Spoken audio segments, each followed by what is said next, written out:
All right, well, welcome everybody. My name is David Bush, and I'm excited to be able to host this Habits of Health support call with you tonight. Tonight's topic is going to be healthy sleep made simple. We're going to be talking about the Habits of Health and specifically Chapter 17 of Dr. A's Habits of Health book. If you have got the book, it might be helpful for you to grab it and pull it out and open it up to Chapter 17 just to be able to reference some of the things we're going to be talking about tonight. And if you're brand new to the call, welcome. This is our weekly Habits of Health call where each Wednesday night we talk about a specific topic that is correlating back to the habits of health and how to help you to maintain a healthy body weight and optimize your health. Some of the information that I share with you tonight may be relevant for those of you that are still on the weight loss journey and using the 5-in-1 plan. Some of you maybe have already gotten to your goal weight and you've transitioned into eating a healthier, balanced meal plan, and you're using less of the meal replacements and more healthy natural foods, and that's okay. We're going to be able to have a lot of great tips for everybody.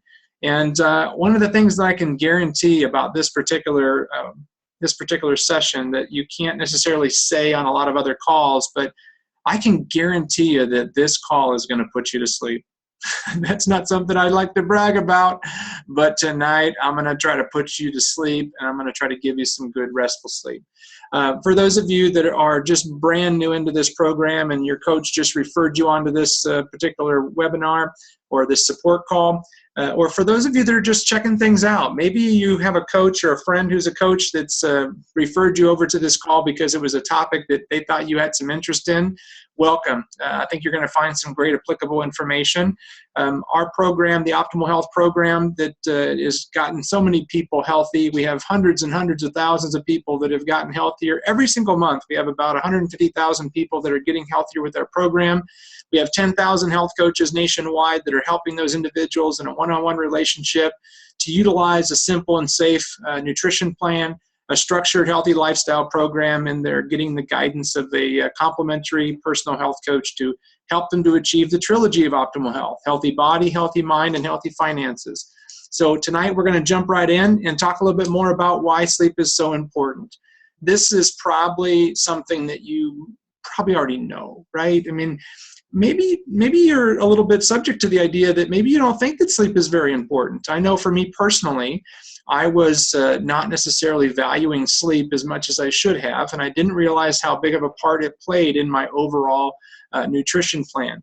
And so for me personally, I realized that over time that I had to learn about how sleep played into my overall plan. I didn't realize that there was a whole process that was going on while I was sleeping. I just thought that I got my eyes closed and I got a little bit of rest, but the reality of it is that your brain is being cleansed of toxins when you're sleeping. There's physical restoration that's going on. There's information processing and memorization that's happening. There's mood regulation, and there's also strengthening of your immune system. So there's all these medical benefits that are happening when you don't even realize it, and things are just, in your sleep, you're actually getting healthier by going to sleep. It's not just something that you close your eyes and you wake up. It's actually got a great amount of physical and mental value to you. Now, the question is are you getting enough sleep? Did you know that an estimated 50 to 70 million Americans suffer from sleep disorders or sleep deprivation? Only a third of Americans get the recommended 7 to 9 hours of sleep per night. As you can see from these pictures, people trying to get in some shut-eye anytime they can. And I'm kind of curious how you're doing in your sleep. Maybe you're here on this webinar to learn more about sleep for your clients, or maybe you're here looking for some personal information because you're not sleeping so good. And I can tell you that this is something after 7 years of losing 100 pounds on Take Shape for Life and actually helping a whole bunch of other people to get healthy. This is probably one of my toughest habits. That's why I chose it as one of the options that I wanted to share with you tonight, because I'm not an expert in sleep. I'm just like you. I'm an individual that wants to get healthier and decided to help other people to get healthier because I knew that it would help me to understand how to get healthier myself. And so one of the reasons why I'm teaching this course tonight is because I was excited about learning the information at a level that I could share it with you and feel confident and competent in sharing it. Just the understanding of the values of sleep is not just enough for me, but being able to teach it or instruct other people on how to improve their sleep, that's where it begins to process for me. And so that's why a lot of us became health coaches. Just in case you're wondering why people become health coaches, it's not because they had a passion for health. It oftentimes was because they had a passion for not wanting to gain their weight back, and because they wanted to pay it forward and help other people while also helping themselves. So let's just talk a little bit about the quiz that Dr. Anderson shares in chapter 17. And I want you to take a notepad and paper, and I want you to share with me how you're doing in some of these areas. I want you to give yourself a yes or no answer to each one of these questions. There's 12 questions, and I want you to give yourself a yes or a no, and then I'm going to ask you to give me some feedback using the Zoom window and the Zoom chat window down at the bottom of the screen, and tell me how you did on this quiz. Is everybody ready? All right, here we go. So the first question is, do you wake up tired in the morning? Yes or no? On average, do you typically wake up tired in the morning? Do you feel like you didn't get enough rest or enough sleep? Second question is, do you feel like you need a nap in the afternoon? On average. Do you fall asleep watching TV? Yes or no? Do you have frequent small accidents? Do you make mistakes and break things or drop things or back into things because you're just not very alert? Do you have trouble focusing in on the job or just around the home in conversation? Do you lose track of your thoughts? Number 6, do you find yourself sleepy after lunch? Do you feel irritable or depressed most of the time? Number 8 is, do you feel like you're not getting anything done? Number 9 is, do you drink alcohol to get sleep? Number 10 is, do you drink several cups of coffee or energy drinks to pick up your energy levels on a consistent basis? Number 11 is, do you have difficulty falling asleep? And the final question, and I'll leave these up so you can get all your answers, is, do you have difficulty staying asleep once you get asleep? So go through those questions and mark off how many yeses and how many nos do you have in that group. And if for those of you that are on the Zoom meeting, can you go ahead and type the number of yeses that you had in the chat window? For those of you that like to play along, you don't have to if you don't want to, but I'd love to just get some feedback of how many people had more than 3 yeses, just so we kind of get an idea of who's here tonight. Thanks, everybody. I'm going to read some of those just to see where. Great. Thanks, Dr. Jack. Thanks, Donnie. Susan. Great. That's great. Nice. All right. Thanks, everybody. That's really good. Thanks for sharing that with me. So it's not just me that struggles with these, because, you know, as one of the health coaches with Take Shape for Life, I feel like I should be doing better in some of these areas than I am. But the reality of it is that I got 3 kids, you know, got a busy life, busy business, got a busy wife that's got things going on too. And sometimes it's hard to just turn the motor off and just, you know, decompress and get down to some of these habits. And as one of our great doctor and healthcare professionals, Dr. Joe Picarero says, he says, it's not about hocus pocus. It's not magic. It's a matter of focus. And I truly think that these habits of health in each area are more about the area of focus and just getting focused in on the things that matter most to us. And if sleep matters to you, you'll find a way to get that into your life and make that more of a priority. So did you know that studies show that women who get 5 hours of sleep or less are 45% more likely to have heart problems? And women who get 6 hours of sleep or less have a 20% higher risk of obesity. Now, this is the one that really gets me. The England's Warwick School of Medicine found that getting less sleep almost doubled the risk of obesity, even in young children, even at the age of 5. And I don't know about you, but that was an aha moment for me, understanding that some of my obesity my relationship to obesity was actually connected to my lack of sleep because of my boredom, because of my being tired. I oftentimes had something to eat to pick me up, or I often had something to drink to pick me up. And because of my moodiness, I ended up having something to eat. And a lot of that was not necessarily just the mental aspect as much as it was the lack of sleep. And I probably get less than 7 to 6 hours a night. And I started to understand that that was a trigger that was leading me to being overweight or leading me to regaining some weight. And so when you start seeing these begin to work together and you start doing a little bit of analysis, you start looking at, how am I doing in this area? And Dr. A has a great sleep log that you can begin to evaluate your sleep. I don't know if anybody's downloaded the sleep tracker. You can download it from drwayneanderson.com in the resources section where he has his Habits of Health 30-day study material. You can download this form as a PDF document. It's also in the appendix of the Habits of Health.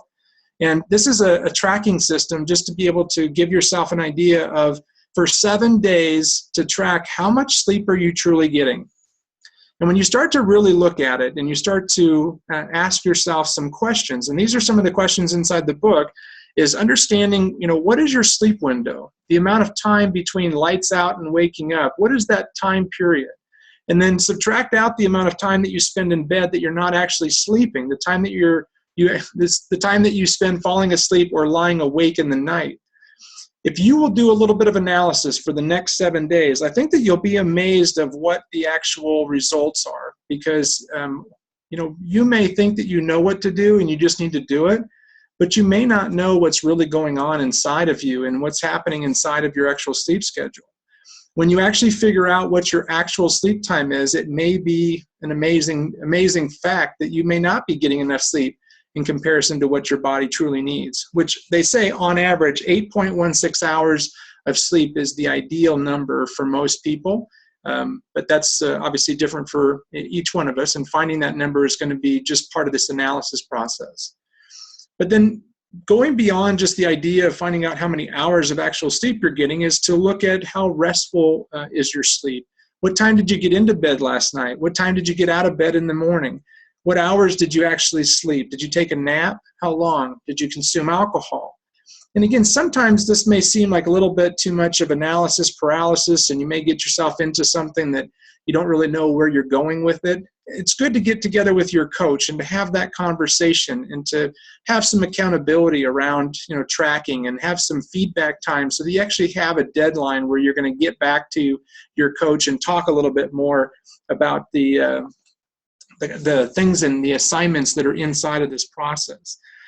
Now, if you're drinking coffee or caffeinated beverages, it's good to begin to track some of that, especially if it's after 2 o'clock in the afternoon. One of the things that Dr. A says in chapter 12 or chapter 17 of the Habits of Health book is talking about, the late afternoon caffeine binges, when you're getting that afternoon feeling and you feel like you need something to kind of pick yourself up, and then that pick-me-up has a little bit of a shelf life, and it carries you through the later hours of the night and keeps you up later at night because you end up getting that caffeine into your system so late in the afternoon. So one of the things that I've chosen to do is to stay away from those caffeinated beverages later in the evening.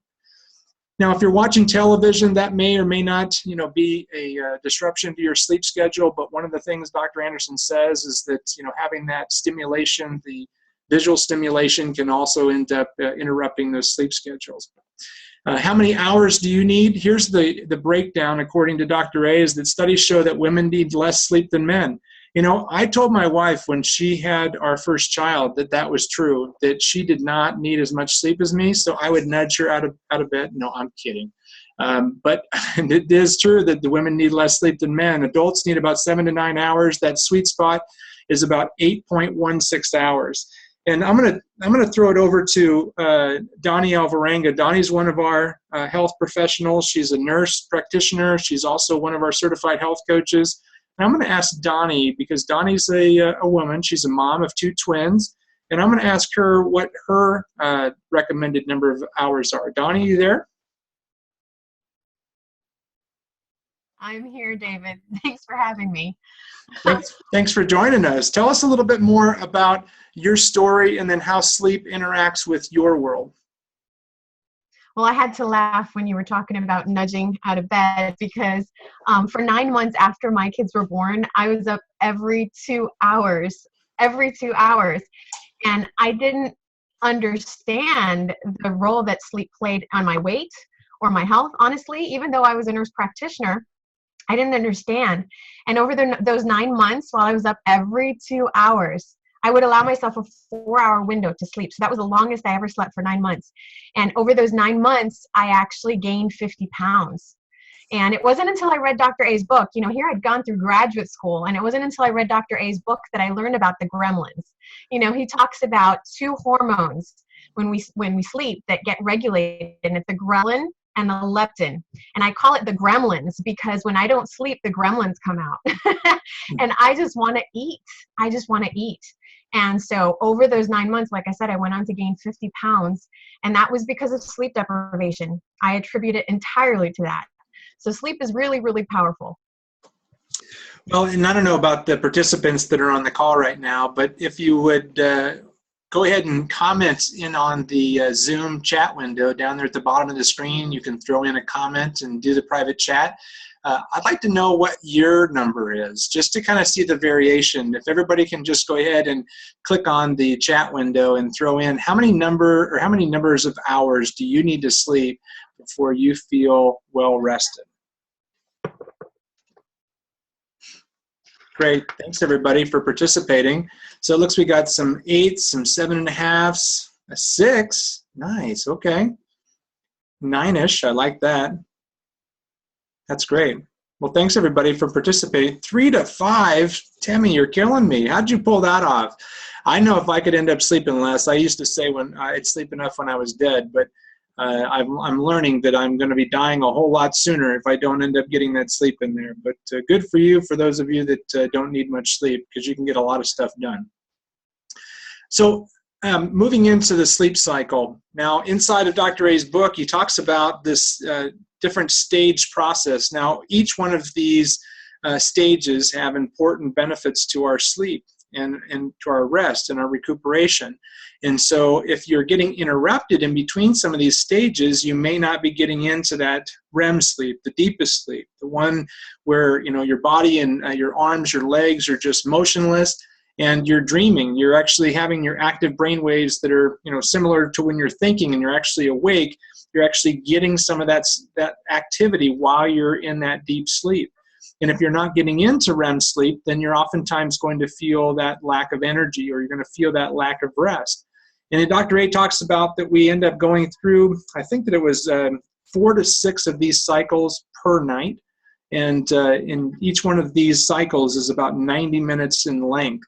So if you're not getting enough hours of sleep, you're not getting those cycles. And if you ever defragged your computer, or you've ever taken some of the excess junk on your computer and gotten rid of it so that it actually speeds up the functionality of your computer, that's kind of what I think that Dr. A is talking about when we're going through these cycles, is we're actually defragging our brain, and we're actually getting to the point where we're getting that recuperative rest to be able to have the energy levels that we need to truly thrive in our day and to be fully abundant in our life.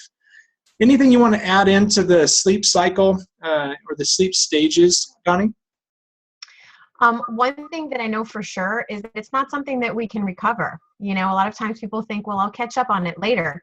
And sleep is not something that we recover. And so keeping to a routine is important, even if we seem a little bit deprived. Just building up to get all of those cycles in is consistently important. Great. Well, this is the one that really got me. The idea that sleep deprivation is actually a form of psychological torture, and it's often considered worse than going without food or water, which is pretty bad in my mind. And it rapidly erodes emotions and self-confidence, resulting in erratic behavior, and I am guilty as charged. Resulting in erratic behavior, I have been down that path. I don't know if I've been this guy, but I have been a raw nerve sometimes when I don't get much sleep and I get up really early in the morning. And so at about 10:30, 11:30 at night, if I have not gone to bed like I should have, you better look out, because number one, the kids better be moving, because otherwise I'm going to think they're food and I might eat them. And I'm going to get upset at people because I just don't have that patience like I do in the morning. But you catch me at 5 o'clock in the morning, I'm the nicest guy you ever met. 11:30, not so much. So I don't know about you guys, but I don't really like torturing myself. And so I'm going to try to do a better job in getting better sleep, because torturing us is not a good thing to do. So in terms of deprivation, let's talk a little bit more about some of the effects just from a breakdown standpoint. Irritability, cognitive impairment, memory lapses or losses, impaired moral judgment. I mean, you guys can read this on the screen as much as I can, but none of these things are good. And because we're not getting the amount of sleep, some of these things can become more of the consequences that we could avoid. And as we talk more about the lifestyle diseases, many of the lifestyle diseases start with the lack of sleep. It's not the lack of healthy nutrition and exercise. Oftentimes it's the lack of sleep, which leads to poor energy choices or poor eating choices, and the lack of energy to go out there and want to be in an exercise or active lifestyle. The causes of sleep deprivation, excess weight, that's one of the great things about Take Shape for Life. I don't know about you, Donnie. Have you ever had a client that came off of their sleep medicine or came off of their I can't remember the name of the CPAP machines. The CPAP machine. Yeah, thank you. Yes. Not only clients, but actually both of my parents. Wow. And it's got to be great. I mean, I know that I've had a lot of people that absolutely love their CPAP machine, because once you haven't had good sleep, and oftentimes those people are, overweight people, and they've been in a lot of pain or discomfort, and they don't go anywhere without that CPAP machine. But we weren't created to actually have CPAP machines attached to our body. And so by losing the excess weight and getting rid of the pain and discomfort that comes from the achy joints because of the high carbohydrate foods, that can begin to lead us towards a more healthier sleep cycle. Now, there's some common disruptions out there that can also lead to sleep deprivation. And I'm going to ask Donnie a little bit more about some of the things that she's experienced as one of the top coaches with Take Shape for Life, and what she recommends for those individuals who experience some of these disruptions in their life. Donnie, if somebody came to you and had some of these disruptions in their life, what kind of coaching would you give them? Well, we always talk about I call it sleep hygiene. What's the routine that you engage in right before you go to bed? What are you doing for that hour before you go to bed? Because that tells me a lot. You talked a little bit earlier about TV, right? Well, there's a reason why daytime is bright and nighttime is dark, okay? Because it actually works with the hormones in our brain that said it's time to go to sleep. And so when we're staring into a screen that has light coming at our eyes, well, that's just telling your brain it's time to wake up. So that makes it so much harder to go to sleep. Things like, how much water are you drinking? We're encouraging our clients to drink so much water. How much of it are they drinking at the end of the day? Because sometimes they can't get it in at work. So, those are some of the questions that I explore with them to find out what's going on before they go to bed. Great. Well, somebody's getting real creative with their markings. I appreciate you drawing up on the schedule. So I'm going to ask you to be one of the presenters someday. Doesn't that sound good, Donnie? We'll get them involved. Well, let's talk about some simple steps to get healthy sleep, shall we, Donnie? This is the actual triangle that Dr. Anderson shows inside of his book in chapter 19, I believe, chapter 18, that has to do with support. But, as you see, each one of these areas carry equal weight as it relates to our overall well-being. Healthy eating just as equal to healthy motion just as equal to healthy sleep. And then healthy support being that next aspect that's right there in the middle that holds it all together. How are you doing in terms of those different areas? Is sleep one of those areas that your triangle is tilted off to one side because healthy sleep is not doing well? Let's start talking about some of the steps that you can take to help yourself to get healthier sleep. So finding your chronotype, and this is defined as being an owl or a lark. Donnie, are you an owl or are you a lark? I'm an owl lark. Explain what an owl lark is. I happen to be a coach that is also of the human species, and you were talking about, struggling a little bit with sleep, and sleep is definitely not my strong suit. I have that aspect a little bit tilted where I'll be up a little bit late, but then I also do a lot of my best work early in the morning. And so that's what an owl lark is. But what I've found is that if I can just make it so that if I am up a little bit later, that I get at least my 7 hours of sleep, that definitely helps. And then also being consistent. So I'm trying to keep it to about 11 p.m. That's late, but then getting up around 6 still gives me 7 hours of sleep.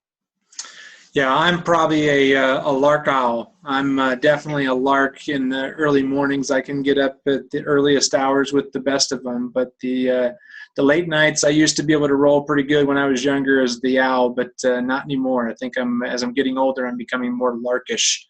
Yeah, I enjoy early mornings, but yeah, finding your chronotype and finding out, which area you thrive in. Just because you have a job that requires you to work 8 to 5, that doesn't necessarily mean that that's when you're going to perform your best. You may perform your best at 6 o'clock in the morning. And so you may decide to go into your employer and ask them if you can do work from home, or if you can come in early and leave a little bit early. So maybe there's an opportunity for you to stay later if you really get stuff done. My wife absolutely thrives at about 9 to 11 o'clock at night. She gets so much stuff done, so much creative stuff that she can't do during the day. I can't get much done at that time. And so just understanding your chronotype is going to help you to understand some of the things that you can do to enhance your overall well-being in the area of sleep and energy. Setting a bedtime, I know you didn't like that as a kid, probably don't like it now, but it's a good guide to help you to make sure that if you know you have to be up by 6 o'clock or 7 o'clock every morning, that you kind of do the math and just say, you know what, if I don't start heading towards the bedroom, I don't start putting the kids to bed at about this time, I'm not going to get to bed by this time. And start building a little bit more inside your routine. And let's just talk about routine for a moment, Donnie, and talk about what your routine looks like during the day. Do you have a specific routine that helps you to kind of get going and helps you to practice the habits of healthy sleep during the day? Well, when the alarm goes off, then I'm out of bed. One thing that Dr. A talks about is that the bed is good for two things. And a lot of times people use the bed for a lot of other things. And when we work sitting in bed, our brain gets confused and think, what am I, when you go to bed to sleep, it's thinking, no, I need to work. So really just using our bed for what it's intended to do, which is sleep and, have fun. I was going to ask you what those two things were, but I want to see you blush. But no working in bed, and actually I try not to even read in bed. Okay. Bed is for two things only. So getting out of bed, and then of course limiting caffeine, and that includes chocolate, because I'm very sensitive to caffeine. And so that's definitely something that I do pay attention to, because I'll stay wired. Not taking any naps in the afternoon, even if I feel like I need one. Sometimes I do. Sometimes I feel like I need one, but I don't take one, because that'll mess with the nap in the evening, the sleep at night. Talk a little bit more about what happens in the evening in your world. I'm sorry, David. What do you mean? Talk about your evening routine. Okay. So I do try to get my exercise in the morning so that I'm not doing that close to bedtime. And I try to make sure that I turn off the electronics at least 30 minutes before going to bed. Like I was talking about the lights going into our eyes, that helps. Of course, we had talked a little bit earlier also about not drinking so much after 7 p.m., because then that's going to keep you up through the night going to the bathroom. So those are some of the things that'll help get a good restful sleep. Yeah, obviously resolving those family issues, talking through those things, that's a common thing for all of us, is that, sometimes stuff comes up, and, for me, just turning off the email, turning off the electronics, so that if, stuff just pops into my head, sometimes I have a hard time processing that and waiting till the morning to do it. But now I've just gotten into a habit where I just jot stuff down in my calendar, so I've got it written down, and sometimes taking it off of my head and putting it into paper or putting it into an electronic format helps me to manage that thought process, because oftentimes I'll get up in the middle of the night and just be thinking about all the stuff that I want to get done the next day, and that's not good trying to get back to sleep. In terms of our sleep time, preparing our bedrooms, preparing ourselves, making sure you have a nice clean room, make sure that you've got, good clean sheets, you've got a good smelling room, you've got the lighting right. And there's a whole bunch of tips in Chapter 17. If you haven't had a chance to take a look at those, I encourage you to do that. Preparing yourself. I'm not a bath guy. Are you a hot bath person, Donnie? No, I'm a hot shower. Nice. Cool breathing clothes and keeping your feet warm. So you want your body cool and your feet warm. And then getting into bed, make sure that you take that time to just pray, reflect, read a book, or massage, cuddle, and I put that ... in there for Donnie and her two things that happen inside the bed. Um, so if you're ready for a healthy sleep makeover, then we're going to encourage you to just stop, challenge, and choose. The first thing is to stop and schedule a health coaching session with your coach. Talk about some of the things that you've learned tonight, and talk about some of the things that you'd like to try this week. Come up with an action plan or a structural tension chart, as we like to refer to it in Take Shape for Life, and set some deadlines, put some action steps into play, and start going to work on something that you think is important to you. Challenge yourself to set a bedtime and track your sleep habits for 7 days, or do something else that was recommended in this webinar. And then choose to try one or more of the strategies that are recommended. The only way you're going to get results for a change is if we change, right? We have to change some of the things that we're doing. So if you're not getting the results that you want, or you're frustrated and you just can't seem to figure out why you keep plateauing, or you lose weight and then gain it back, you're binge eating in the middle of the night, this could be one of the things that you need to go to work on to find that long-term success. So if you know of other people that may benefit from this webinar, we'd sure appreciate it. Share the link to the recording if you get that. Put that up on social media. Get the message out. We want to awaken America to the benefits of achieving optimal health. And if you have a desire to start paying it forward and helping other people to get healthy, talk to your health coach about what it means to be a health coach and how you can pay it forward and participate as a health coach with Take Shape for Life. We need more people on board to help America and the world to get healthy. So thanks for joining us tonight. Thanks, Donnie. Thanks, participants. I appreciate you all being here. And if you like this webinar, make sure you tell your coach that it was a good one so they can recommend it to many other clients. Thanks, everybody. Thanks, David.